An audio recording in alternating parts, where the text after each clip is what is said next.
সরকারকে অস্বস্তিতে ফেরার জন্য এই বদলির আদেশ করালো, সেটা খতিয়ে দেখা দরকার। কারণ এই সরকারকে সহযোগিতা করা আমাদের সকলের দায়িত্ব। সেই ডিসি সাহেব গুরুত্বপূর্ণ কাজ হাতে নিয়েছেন। মানুষের প্রশংসা হচ্ছে, সরকারের সুনাম হচ্ছে। সেই সরকারের সুনামকে ক্ষুণ্ণ করার জন্য এই যে প্রত্যাহার আদেশটা দেওয়া হয়েছে, সেটাকে আমরা মনে করি যে এটা সরকার বিরোধী ষড়যন্ত্রের অংশ। মোহতারাম হাজিরিন, আমরা চাই ডিসি সরওয়ার আলম সাহেবকে পুনর্বহাল করা হোক। কারণ তিনি অত্যন্ত ভালো মানুষ, সৎ মানুষ এবং জনকল্যাণ এবং জনসম্পৃক্ত একজন ডিসি তিনি।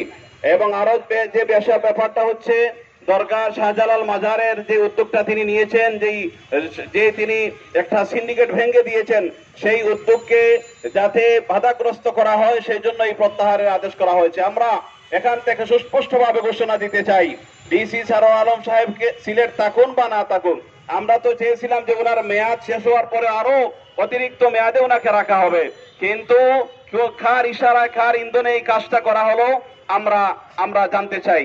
দ্বিতীয় কথা হলো, মাজারের যে অসঙ্গতি, মাজারের যে টাকা লুটপাটের যে ব্যাপারটা আছে, সেটাকে যদি তারা মনে করে ডিসি সরওয়ার আলমকে সরানিয়া দেওয়ার পরে তারা এটাকে আবার আগের জায়গায় নিয়ে যাবে, সেই দিবা স্বপ্নে যেন তারা না দেখে।